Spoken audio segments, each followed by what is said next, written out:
Le dernier dimanche du mois arriva de nouveau, ce jour que les locataires du numéro 45 attendaient avec impatience, tout en le redoutant. Comme toujours, l'atmosphère dans la cour se chargea d'un silence étrange. Les portes s'ouvrirent avec précaution. Les voisins portaient leurs enveloppes comme s'il s'agissait de leur propre sang. La file d'attente se forma sans que personne ne l'ait demandé, et une fois encore, le rituel commença. Mais cette fois, quelque chose avait changé. Ngozi n'avait pas fermé l'œil de la nuit. Le souvenir de ce qu'elle avait vu, la lueur des lanternes, les noms chuchotés, les enveloppes pressées contre les fronts la hantait encore. Elle avait repassé la scène en boucle, cherchant une explication rationnelle, en vain. Peu importe comment elle l'envisageait, la vérité restait inébranlable, leur loyer était bien plus qu'un simple loyer. Elle avait pris sa décision. Elle ne se soumettrait plus à ce silence. Ce matin-là, lorsque Chic avait tenté de sceller l'enveloppe, Ngozi l'avait arrêtée. Non, avait-elle dit fermement. Nous ne paierons pas en espèces cette fois-ci. Nous ferons un virement. Chic la regarda, interloqué. Tu es folle? Tu veux te disputer avec la propriétaire? Tu veux qu'on se fasse expulser? Mais ses yeux ne trahissaient aucune peur. L'argent, c'est l'argent. Si elle veut vraiment payer son loyer, elle acceptera. Et ainsi, quand leur tour arriva, Chic resta figé, mal à l'aise, tandis que Ngozi s'avança hardiment, son téléphone à la main. Madame Ifeoma attendait, son panier garni de tissu rouge posé à côté d'elle, son pagne impeccable, le visage serein. Sa main se tendit machinalement, prête à recevoir une autre enveloppe. Mais au lieu d'un papier, Ngozi leva le menton et parla distinctement, sa voix résonnant dans la cour silencieuse. « Madame, nous paierons par virement. » L'atmosphère changea instantanément. On aurait dit que chaque respiration s'était figée dans la cour. Les voisins tournèrent légèrement la tête, les yeux écarquillés, puis détournèrent rapidement le regard. Les rideaux frémirent sous les regards furtifs de certains qui jetaient des coups d'œil par d'étroites fentes, avides d'assister à la scène mais craignant d'être surpris. La file derrière Ngozi se raidit, chaque dos se courbant sous l'effet de la peur. Pour la première fois depuis l'arrivée de Ngozi, le sourire d'Ifeoma se transforma. Ses yeux, d'ordinaire calmes et impénétrables, s'assombrirent. Elle ne cligna pas des yeux. Elle fixa simplement Ngozi, le silence entre elles s'étirant jusqu'à devenir une caresse. Non, finit-elle par dire d'une voix douce mais tranchante comme du métal aiguisé. Espèce seulement. Ngozi resta inflexible. Son cœur battait la chamade, mais son visage restait impassible. Pourquoi? Demanda-t-elle. L'argent, c'est l'argent. Qu'il s'agisse de billets en main ou de chiffres sur un compte, c'est la même chose. Pourquoi faut-il payer en espèces? Ces mots résonnèrent plus fort qu'ils n'auraient dû. Même les murs semblaient se rapprocher pour écouter. Les lèvres de la propriétaire se pincèrent. Sa voix baissa encore, mais elle résonna dans la cour avec une clarté glaçante. Dans cette maison, dit-elle lentement, ma règle, c'est la vie. Si vous la brisez, la vie vous brisera. Ngozi eut le souffle coupé, mais elle ne détourna pas le regard. Elle sentit Chic tirer sur sa manche derrière son dos, murmurant frénétiquement, Ngozi, laisse tomber. Je t'en prie, laisse tomber. Pourtant, elle resta plantée là, les yeux rivés sur ceux d'Ifeoma. Quelque chose bougea dans ses yeux, quelque chose de vivant, comme une flamme vacillant derrière un voile. Un bref instant, ses pupilles semblèrent se dilater anormalement, engloutissant le blanc jusqu'à ce que son regard ne soit plus humain. La lumière de la lanterne que Ngozi avait vue en secret brillait maintenant ouvertement dans ses yeux, et plus elle les fixait, plus sa poitrine se serrait, comme si des mains invisibles se refermaient sur ses poumons. Les autres locataires baissèrent la tête. Certains regagnèrent leurs appartements, incapables de supporter ce spectacle. Le complexe, toujours si silencieux, semblait désormais plongé dans un silence suffocant. Ngozi sentait la peur l'envahir, mais elle parvint à articuler quelques mots, chacun tremblant mais plein de défis, si ce n'est qu'un loyer, peu importe comment on le paie. À moins que... Sa voix vacilla, puis se releva. À moins que ce ne soit pas un loyer du tout. Un murmure s'éleva parmi les locataires, aussitôt étouffé. Si Ifeoma était troublée, elle ne laissait rien paraître. Son visage restait impassible, bien que la flamme dans ses yeux brûlât plus intensément. Lentement, délibérément, elle se pencha en avant, sa voix tranchant la cour comme une lame. « Tu parles trop. » Les genoux de Ngozi fléchirent. Elle sentait l'air autour d'elle s'alourdir, se refroidir, comme si le complexe lui-même s'était retourné contre elle. Sa main serrait fermement celle de Chic, malgré la peau moite de sueur de son mari. Puis, sans un mot de plus, Ifeoma détourna le regard. Elle tendit de nouveau la main, non pas vers Ngozi, mais vers le locataire suivant. Le rituel reprit, comme si de rien n'était. Pourtant, il s'était produit. Tous l'avaient vu. Tous l'avaient entendu. Ngozi avait osé poser la question que personne d'autre n'avait posée.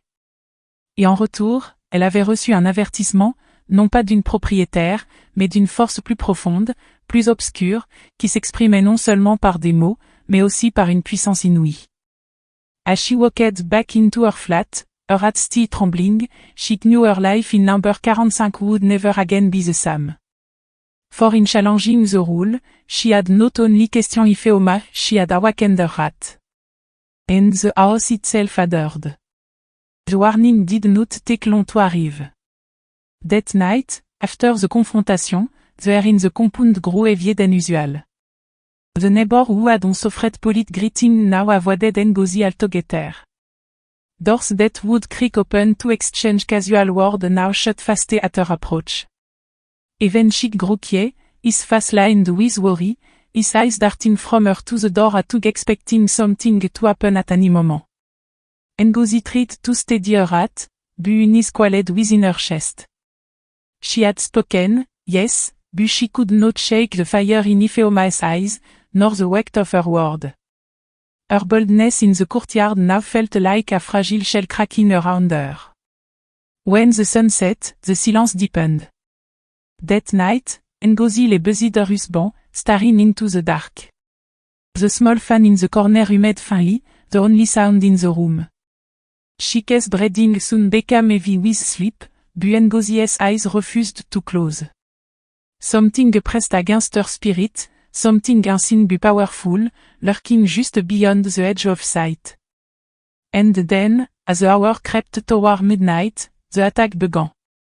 It started with a sound, soft at first, almost like the dragging of metal against a stone. Clank. Clank. Clank. The sound drew closer, each note sinking deep into her chest.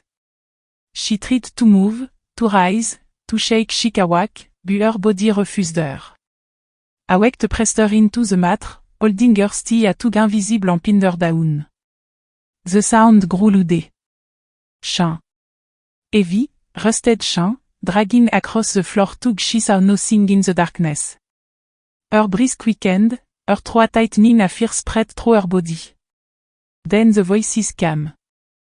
Low and layer, like 100 tongues speaking at once. They rose and fell in a rhythm, chanting her name with a chilling precision. Ngozi? Ngozi? Ngozi? Son cœur battait la chamade. Elle tenta de crier, mais sa bouche restait fermée. C'était comme si des fils invisibles avaient scellé ses lèvres. La sueur ruisselait sur sa peau tandis que son corps tremblait sous ce poids invisible. Du coin de la pièce, des ombres s'épaississaient. Elles s'étiraient le long des murs, s'élevant, gonflant, prenant la forme d'une chose inhumaine.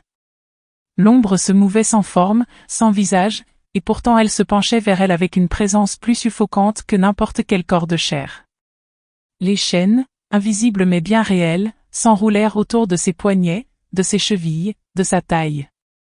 Elle sentit le froid mordant du fer contre sa peau. Elle se débattait, tentait de donner des coups de pied, de se tordre, mais ses membres la refusaient. Plus elle se débattait, plus les chaînes se resserraient. Et puis, un murmure. Une voix si proche qu'elle la sentait respirer contre son oreille, bien qu'il n'y ait pas de bouche. Grave, douce et chargée de faim. Ton loyer, dit la voix, n'est pas de l'argent. C'est du sang. Son corps se convulsa de terreur. Les mots s'enfoncèrent en elle, profondément et indélébilement, faisant trembler son âme.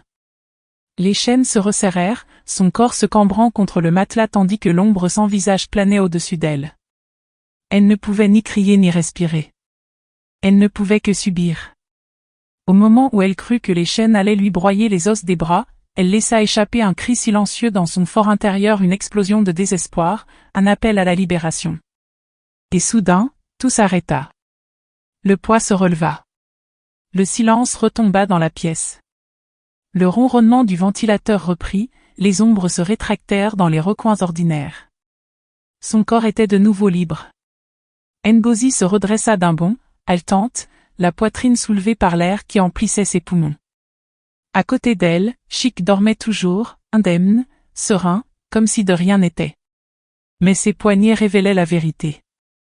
Même dans la pénombre, elle les voyait, des marques sombres qui encerclaient sa peau, rouges et à vif comme si de véritables cordes l'avaient ligotée. Ses chevilles la faisaient souffrir de la même manière, son corps était endolori comme si elle s'était réellement débattue contre du fer. Elle toucha les marques de ses doigts tremblants. Elle la brûlait, preuve que ce qu'elle avait enduré n'était pas un rêve. Longtemps, elle resta assise au bord du lit, fixant l'obscurité de la chambre, incapable de fermer les yeux. Les voix résonnaient encore dans sa tête. Les mots s'étaient gravés dans son esprit. Ton loyer n'est pas de l'argent. C'est du sang. Et pour la première fois depuis son emménagement au numéro 45 de la rue Makoko, Ngozi comprit qu'elle n'était plus une simple locataire. Elle était devenue un sacrifice. Ngozi ne supportait plus le silence du numéro 45. Les ecchymoses sur ses poignets étaient toujours visibles. Ses muscles palpitaient à chaque fois qu'elle se souvenait des chaînes, à chaque fois qu'elle fermait les yeux et entendait les voix scander son nom. Chic avait vu les marques le matin et l'avait interrogée avec inquiétude, mais lorsqu'elle avait tenté de s'expliquer, son visage s'était assombri. Il avait secoué la tête, marmonnant que c'était le stress, ou peut-être du somnambulisme. Il l'avait supplié de ne pas dire de telles choses à voix haute, pas dans cette cour, pas là où des oreilles et des yeux pourraient transformer ses paroles en danger. Mais Ngozi savait qu'il n'en était rien. Elle en avait trop vu, trop ressenti. La maison n'était pas ordinaire, et Ifeoma n'était pas une propriétaire au sens simple du terme. Quelque chose de plus ancien et de plus vorace était à l'œuvre, et si elle restait silencieuse comme les autres, elle aussi serait engloutie. Alors, un jeudi soir, alors que le ciel se teintait de rouge sous le soleil couchant, elle quitta la cour discrètement. Elle dit à Chic qu'elle allait au marché, mais ses pas la menèrent ailleurs dans les ruelles étroites, devant les étals qui fermaient leurs portes, jusqu'à ce qu'elle atteigne une petite maison peinte en blanc écaillé. Une pancarte en bois au-dessus de la porte indiquait simplement « Astérisque Christ Fire Prayer Fellowship astérisque ». À l'intérieur, le son de la prière emplissait l'air des voix basses qui montaient et descendaient comme des vagues. Une poignée de femmes et d'hommes étaient agenouillés sur le sol en ciment, les yeux fermés, les mains levées. Une simple ampoule nue éclairait la pièce, sa lumière vacillante, mais l'atmosphère portait une force qui dépassait les murs. Le responsable, un homme pas très grand mais aux larges épaules, leva les yeux lorsqu'elle entra. Son regard était si lourd qu'il lui fit trembler le cœur, comme s'il pouvait voir les ombres qui s'accrochaient à elle. « Ma fille, dit-il doucement, qu'est-ce qui t'a suivi jusqu'ici » Ces mots la brisèrent. Ngozi tomba à genoux, les larmes coulant avant même qu'elle puisse parler. Entre deux sanglots, elle lui raconta tout, les enveloppes, les noms chuchotés, le feu dans les yeux d'Ifeoma, le rêve des locataires rampants, et enfin, les chaînes qu'il avait enchaînées pendant la nuit. Le silence se fit dans l'assemblée tandis qu'elle parlait. Tous les murmures se turent, toutes les mains s'abaient. Lorsqu'elle eut terminé, un silence pesant s'installa dans la pièce. Le visage du pasteur s'assombrit. Il se leva lentement, brandissant sa petite Bible d'une main et de l'huile de l'autre. « Ce n'est pas un loyer ordinaire, dit-il d'une voix ferme. C'est l'argent de l'Alliance. Il est lié à votre vie, à votre destinée. Chaque fois que vous le remettez, vous remettez une part de vous-même. Votre propriétaire ne dévore pas l'argent, elle dévore les âmes qui y sont liées. » Un murmure parcourut l'assemblée.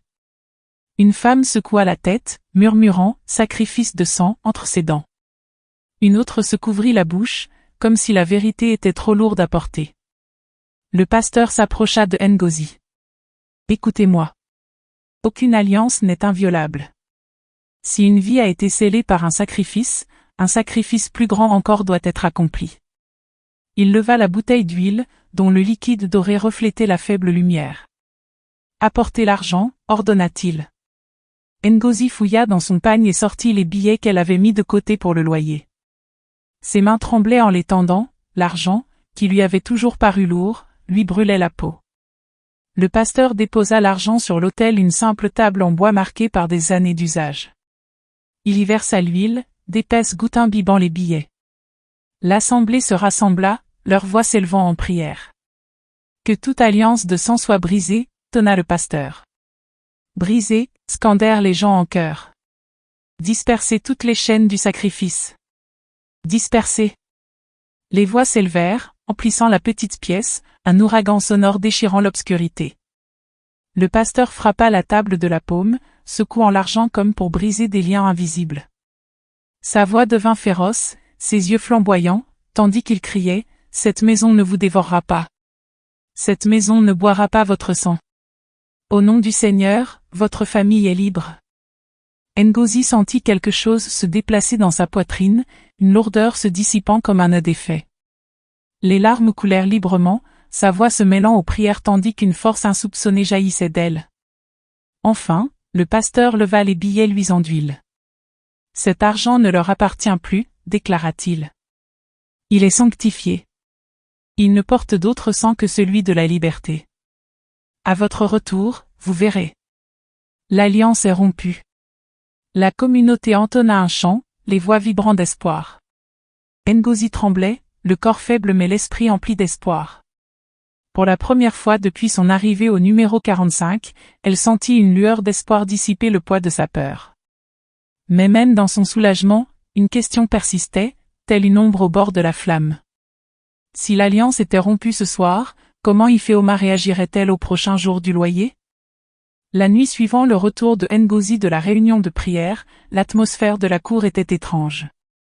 Le silence qui pesait habituellement sur le numéro 45 était différent à présent, moins lourd, moins suffocant, mais néanmoins agité, inquiétant, comme le calme avant l'orage. L'air était lourd, d'une immobilité chargée, comme si les murs eux-mêmes retenaient leur souffle. Même les grillons, d'ordinaire si bruyants à la nuit tombée, se turent. Ngozi était allongée sur son lit, les yeux grands ouverts, incapable de dormir. Ses poignets la faisaient encore légèrement souffrir, mais ce soir, elle ne sentait aucune chaîne l'entraver. Au contraire, un profond malaise s'agitait en elle. Quelque chose changeait. Quelque chose était sur le point de se briser. Et puis, tout a commencé. De l'appartement d'Ifeoma, tout au fond de la cour, monta un son incomparable. Ni les murmures étouffés des chants que Ngozi avait jadis surpris, ni les chuchotements des rituels secrets. C'était un cri rauque, perçant, arraché aux entrailles de la propriétaire. Les locataires s'agitèrent. Les portes s'entr'ouvrirent, des visages apparurent, les yeux exorbités de terreur. Le cri monta, emplissant chaque recoin de la cour, jusqu'à ce que la nuit elle-même semble en trembler. Ngozi se précipita à la fenêtre. Une étrange lueur pulsait de l'appartement d'Ifeoma, vacillant non pas comme la lumière d'une lanterne, mais comme des flammes. Des ombres dansaient sauvagement sur ses rideaux, s'étirant et se tordant de façon surnaturelle. Le cri retentit de nouveau, plus fort, suffocant, comme si quelque chose à l'intérieur se déchirait. Et puis, dans un fracas, la porte de l'appartement d'Ifeoma s'ouvrit brusquement. Elle tituba dans la cour.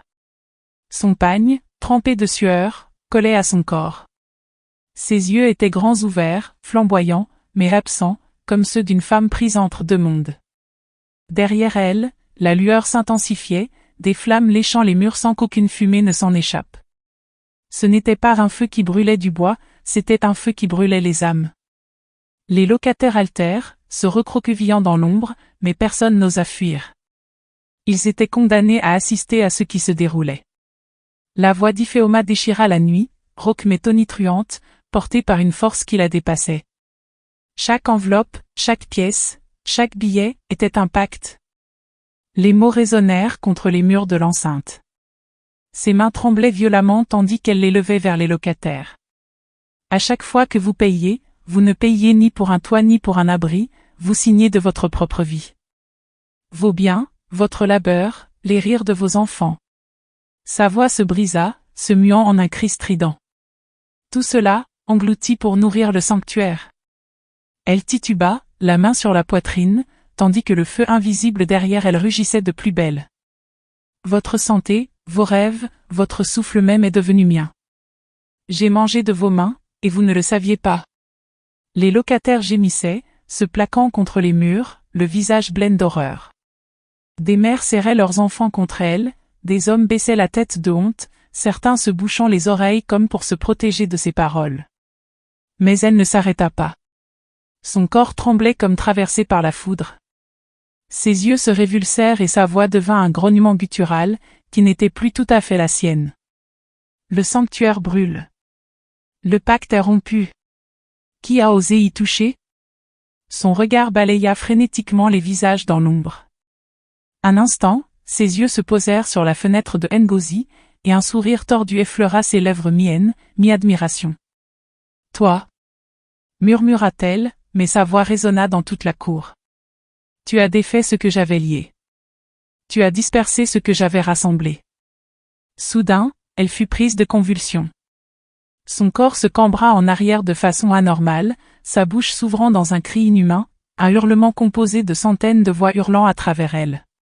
Des flammes semblèrent jaillir de sa peau, sans toutefois la consumer. Elle jaillissait de l'intérieur, comme si son âme s'embrasait. Elle tituba au milieu de la cour, les bras agités, son corps s'affaissant et se relevant comme tiré par des fils invisibles. Les locataires hurlèrent, certains tombant à genoux, d'autres se couvrant les yeux. Enfin, dans un dernier cri qui déchira la nuit, le corps d'Iphéoma fut violemment secoué. Elle s'effondra au sol, l'écho des voix résonnant encore tandis que le feu invisible derrière son appartement rugissait avant de s'éteindre. Le silence retomba. La cour était immobile, la nuit lourde de fumée, bien qu'on ne puisse apercevoir personne. Le corps d'Iphéoma gisait tordu sur le ciment, les yeux grands ouverts, fixant le vide. La propriétaire jadis si puissante, qui avait régné d'une main de fer tranquille, était brisée, consumée par le pacte même qu'elle avait entretenu. Personne ne bougea. Personne ne parla.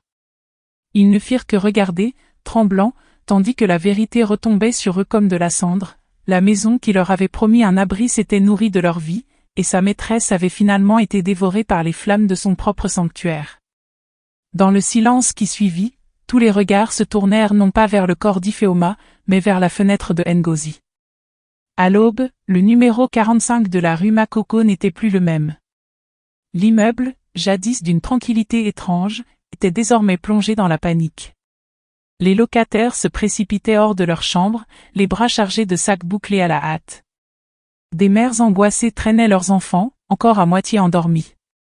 Les hommes, qui auparavant gardaient la tête baissée en silence, criaient maintenant frénétiquement à leurs femmes, les pressant de se dépêcher, de ne prendre que le nécessaire. Ils ne se souciaient plus de la propreté qui avait toujours caractérisé la maison. Ils ne se souciaient plus des règles qui avaient plié leur vie dans une soumission silencieuse. Seule comptait la fuite. Car à présent, ils comprenaient, leurs années d'échecs, leurs maladies, leurs étranges malheurs n'avaient pas été de simples épreuves de la vie. Elles avaient été le prix d'un pacte caché, un prix payé non pas en pièces, mais en destin. La cour, témoin de tant de silence, était maintenant pleine d'une agitation incessante. Pourtant, personne n'osait s'approcher du centre, là où le corps d'Iphéoma était tombé. Il gisait là, immobile, intact, comme si, même dans la mort, sa présence portait un poids que nul ne pouvait supporter. Ses grands yeux vitreux fixaient le ciel, mais personne ne cherchait à les fermer. Il la laissait aux esprits, à la maison elle-même. Ngozi et Chic se frayaient un chemin dans le chaos. Leurs possessions étaient peu nombreuses, des vêtements pliés dans des sacs usés, des ustensiles de cuisine enveloppés dans un linge. Mais tandis que Ngozi nouait le dernier nœud, elle ne regrettait rien de ce qu'ils avaient laissé derrière eux. Elle avait déjà laissé des choses bien plus importantes, la peur, l'esclavage et le silence. Chic marchait à ses côtés, le visage pâle mais déterminé. D'abord, il avait douté, d'abord, il l'avait supplié de se taire. Mais maintenant, voyant la vérité mise à nu, il lui tenait la main avec une force nouvelle, une gratitude silencieuse que les mots ne pouvaient exprimer. Il savait qu'elle avait vu ce que les autres refusaient de voir, dit ce que les autres craignaient de dire, et qu'en agissant ainsi, elle avait sauvé non seulement elle-même, mais aussi tous ceux qui vivaient dans l'enceinte. Alors qu'il sortait du numéro 45, Ngozi s'arrêta. Elle se retourna pour un dernier regard. La maison, jadis si fière, se dressait dans la lumière du petit matin, sa peinture fraîche défraîchie, sa beauté fanée. Les portes des appartements abandonnés claquaient sur leurs gonds, grinçant à chaque souffle de vent. Les rideaux flottaient comme des bannières déchirées, symboles de défaite. La cour était jonchée de sandales éparpillées, de casseroles oubliées, de seaux renversés vestiges d'une fuite précipitée. Mais ce qui la frappa le plus, ce n'était pas ce qu'elle voyait, mais ce qu'elle ressentait. Le silence qui pesait jadis sur la cour, ce silence lourd d'oppression et d'effroi, avait disparu. À sa place, un vide immense, froid et sans âme. La maison n'était plus vivante. Sa force s'était éteinte avec la chute d'Iphéoma. Et pourtant, au plus profond de ce vide, un avertissement persistait. Elle murmura une prière, la main libre pressée contre sa poitrine. Chic lui serra doucement les doigts, et ensemble, elles se détournèrent, marchant vers le soleil levant. Derrière elle, le numéro 45 de la rue Makoko était livré au vent. Abandonné. Délabré. Un sanctuaire sans prêtresse. À midi, il ne restait plus un seul locataire. La maison qui avait jadis prospéré sous une oppression silencieuse était vide, ses murs ne résonnant plus que des souvenirs. Et ainsi demeura-t-il, monument à une vérité trop facilement oubliée. Car un logement bon marché n'est pas toujours une bénédiction. Certaines portes, aussi fraîchement repeintes soient-elles, ouvrent sur l'esclavage. Toutes les règles ne sont pas anodines, certaines sont des chaînes dissimulées à la vue de tous. Et lorsque l'instinct murmure que quelque chose cloche, la sagesse consiste à écouter, car le silence, bien que pratique, est souvent la plus forte des approbations au mal. Le numéro 45 est toujours là. Mais son histoire est terminée. Et sa leçon demeure. Merci d'avoir regardé les contes ancestraux africains de Zuri, où la sagesse de nos ancêtres perdure. Si vous avez apprécié cette histoire, n'hésitez pas à la liker, à laisser un commentaire sur votre passage préféré et à la partager avec quelqu'un qui aime les belles histoires. Et n'oubliez pas de vous abonner pour ne jamais manquer le prochain voyage au cœur du folklore africain.